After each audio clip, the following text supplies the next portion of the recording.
No verdict following a full day of deliberations in the Kyle Rittenhouse murder trial. The busiest time of year for food banks is coming with a new series of challenges. Distribution centers are struggling with inflation and in some cases a shortage of food. Fox 8's Maya Belai has more on the problem. If you need help this holiday, the Greater Cleveland Food Bank is having its large food distribution at the Muni lot. Akron-Canton is also having several distributions on Saturday. For more, just visit our website, fox8.com. A Summit County man whose car slammed into two police cruisers in September is now facing a variety of charges. That crash left 4 officers injured, and tonight one of them is sharing his experience with Fox 8 News. Reporter Jack Shea has his story.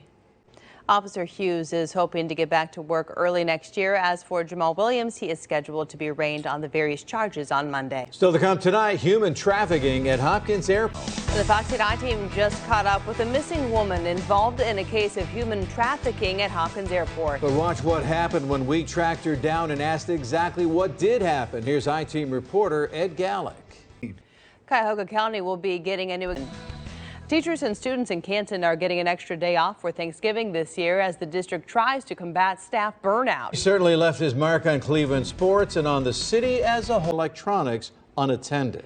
DoorDash is apologizing after a delivery driver was caught defecating in the lobby of a Los Angeles building. Investigating the cause of that crash.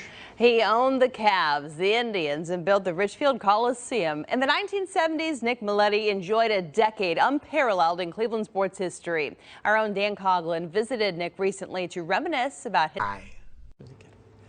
Very sweet, and it's so interesting to look back at sports history here in Cleveland and just hear his perspective. Such a sweet man. Yes, certainly changed the trajectory of Cleveland, both in sports and otherwise as well.